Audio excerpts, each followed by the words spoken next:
MSP तो इस देश के किसानों को बहुत पहले मिल जानी चाहिए थी। किसानों को सब्सिडी मिलनी चाहिए। डीजल पर किसानों को सब्सिडी होनी चाहिए। जैसे किसान का कर्ज माफ करो और आगे उसके सही दाम दो। जय हिंद जय भारत। सत्य में हिंदुस्तान न्यूज चैनल में आपका स्वागत है। आज हम बात करेंगे भारतीय किसान यूनियन टिकैत के जिला अध्यक्ष नवीन राठी जी से। नवीन राठी जी, आपका बहुत बहुत स्वागत है हमारे न्यूज चैनल पर। धन्यवाद, बहुत बहुत आपका भी जी। सर, जिला अध्यक्ष बनने के बाद आपकी सबसे पहली प्राथमिकता क्या रही? देखो, पहले मैं मंडल अध्यक्ष सहारनपुर था। फिर चौधरी साहब के आशीर्वाद से मुझे जिला अध्यक्ष मुजफ्फरनगर की जिम्मेदारी दी गई। तो मेरी सबसे पहली प्राथमिकता ये रही कि भाई हमारा संगठन और ज़्यादा कितना मजबूत हो और किसानों की जो समस्याएं हैं उनका ज़्यादा से ज़्यादा समाधान हम किस तरीके से करवा सकें। यही हमारी प्राथमिकता रही जिला अध्यक्ष बनने के बाद। संगठन को मजबूत किया जा। हमने गांव-गांव मीटिंग चालू करी, हर ब्लॉक में, और ब्लॉक पर ना होगा मीटिंग, हमने फिर गांव स्तर पर लेकर गए ना। अभी 1 मई से भी मीटिंग थी, पूरे महीना गांव स्तर में मीटिंग चली है। यही प्राथमिकता हमारी रहती है हमेशा कि भाई हमारा संगठन कैसे मजबूत हो और बाबा टिकैत जो हमें सिखा गए हैं आंदोलन का रास्ता, उस पर हम सब चलें। सर, किसानों की आय बढ़ाने के लिए सरकार को क्या क्या कदम उठाने चाहिए? किसानों की आय बढ़ाने के लिए सबसे पहले तो एक तो जो किसान पर जो कर्जा हो रहा है ना, ये सब माफ़ करे सरकार, और किसान के फसलों के मिलना वाजिब दाम। बाबा टिकैत भी इस बात को क्या करते हैं कि किसान को कर्ज की जरूरत नहीं, उसके फसल के वाजिब दाम दे दो, उसका समय पर भुगतान हो जा। मान लिया किसान की फसल गन्ने का ही है, गन्ने का समय पर भुगतान हो जा तो किसान अपने कहीं काम में ले ले। अब पहले कोल्लू के सर पर किसान गन्ना घेरते थे, आज से 20-25 साल पहले, जब मिल कम थे, शुगर मिल, तो किसानों को समय पर भुगतान है तो बहुत काम किसान उससे कर लेते। लेकिन आज ऐसा हो गया कि मिल वाले पैसा नहीं देते किसान का, तो जिससे वो बहुत काम उसके अटके रहते हैं। तो किससे भी किसानों की आय बढ़ेगी। एक ये जो चल रहा है कल पेस्टिसाइड का, इतनी लागत फसलों में आ रही है कि किसान की आय कहाँ बढ़ जाएगी। सारा सब कुछ तो उसमें पेस्टिसाइड में जा रहा है।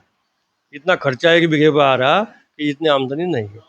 तो ये भी है कि पेस्टिसाइड कम डालना और अपनी जो ऐसी जैसे पहले खेती हमारे बड़े करते आए तो उसी पद्धति पर चला।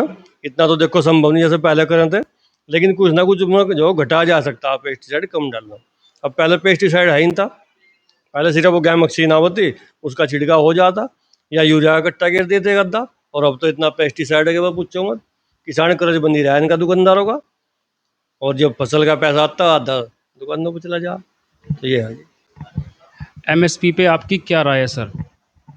एमएसपी तो इस देश के किसानों को बहुत पहले मिल जानी चाहिए थी।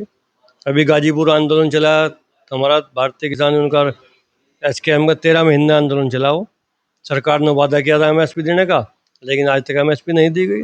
किसानों को एमएसपी मिलनी चाहिए। भाई वही फसल किसान अपनी बेचने जाता तो सब व्यापारी मंदे में लेता, जब किसान से फसल व्यापारी भी चली जा तो महंगी हो जा।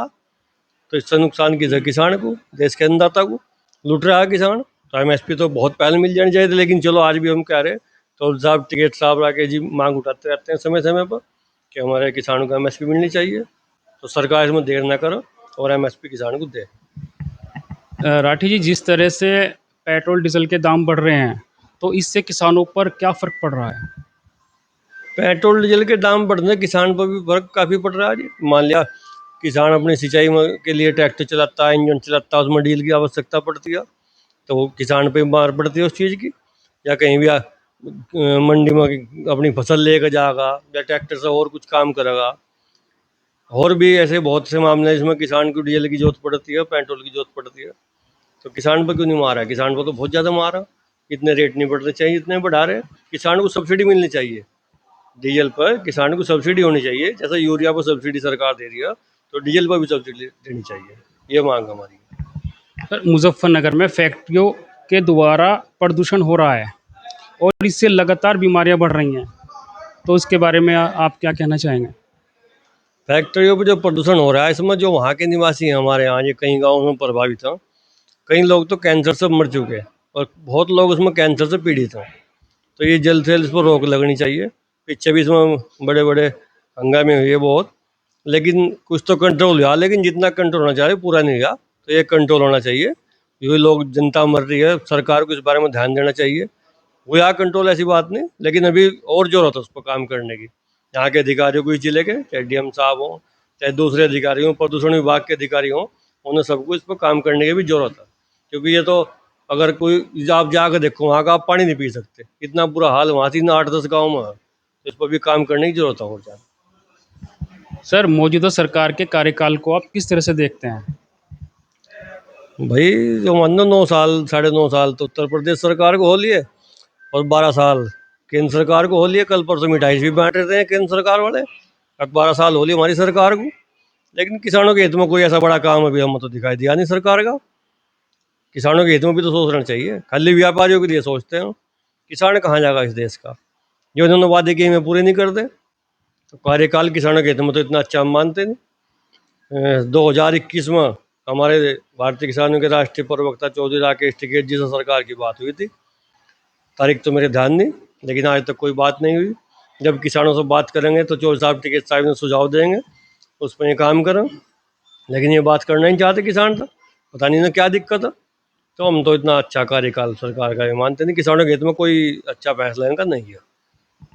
सर गंगनौली बागपत देहरादून एक्सप्रेसवे पर किसान कट को लेकर धरने पर बैठे हुए हैं। काफ़ी टाइम हो चुका है धरने पर बैठे हुए, इसका कोई हल नहीं निकला है अब तक। गांगनौली कट की मांग चल रही है, वहाँ से क्षेत्र की जरूरत भी है गांगनौली कट। और आज 38 दिन उस धरने को चलते हो लिए, तो इसे जो हो कट देना चाहिए। क्योंकि मैं लोग भी जिनकी ज़मीन गई उन्हें अधिकार है उनका कि मैं लोग भी उस पर हाईवे पर चलें, मैं क्यों नहीं चलेंगे। मैं अगर वो कट मिल जाएगा ना तो दिल्ली नज़दीक हो जाएगी, किसान के बच्चे व्यापार कर लेंगे कुछ। लेकिन चाहते नहीं किसान के बच्चे को व्यापार करो, तो यही मांग है कट उनकी, जायज़ मांग है वहाँ कट की। 38 दिन आज धरने को चलते हो लिए, और वो जो है कट वहाँ से मिलना चाहिए गांगनौली पर। वहाँ के आसपास के सभी गांव के लोग वहाँ धरने पर बैठे हैं, और ये बहुत समय की भी जरूरत है, तो कट मिल जाना चाहिए उन्हें गांगनौली कट। सर तमिलनाडु सरकार ने किसानों का कर्ज माफ़ कर दिया है। क्या तमिलनाडु की तरह यूपी में या पूरे भारत में किसानों का कर्ज माफ़ नहीं होना चाहिए? तमिलनाडु सरकार ने बहुत अच्छा काम किया। और नया ही लड़का वहाँ मुख्यमंत्री बना है, विजय कुमार क्या नाम उसका। उससे पहले कर देना चाहिए था तो कर्ज माफ। उत्तर प्रदेश सरकार हो, चाहे दूसरे राज्यों की सरकारें हों, चाहे हरियाणा की सरकार हो, लेकिन पता नहीं है क्यों नहीं करते। किसान का कर्ज माफ करो, और कर्ज माफ करो और आगे उसके सही दाम दो, जो तो कर्ज लेने की जरूरत ही ना पड़े। जैसे कांग्रेस सरकार ने कर्ज माफ किया था, तो उन्होंने पूरे देश के किसानों का कर्जा माफ किया था एक तरफा। ये उसमें भी वो ढूंढा कुछ। कर्जा भी अगर माफ होगा तो ये सोसाइटी का माफ होगा या बैंक का माफ होगा, ऐसा उसमें नुस्खे ढूंढते हैं। यूँ नहीं आया कि भाई कर्जा माफ होगा तो सबका माफ हो गया। पता नहीं क्या तरकीब काटते हैं। तो इन्हें उत्तर प्रदेश सरकार को भी किसान का कर्ज माफ करना चाहिए। आगे चुनाव भी आ रहे हैं भाई, जब ये किसान की सोचेंगे तो किसान भी इनकी सोचेगा, लेकिन जब ये किसान से मुंह फेर लेंगे तो ऐसे ही किसान इनकी सोचेगा। अब देखो, गन्ने का रेट कई साल से नहीं बढ़ा था, थोड़ा सा आपको बढ़ाया, कुछ अब चुनाव नजदीक है इस साल, कुछ आपको बढ़ा देंगे। यो काम दे रखा है इन्होंने। ये हो जी।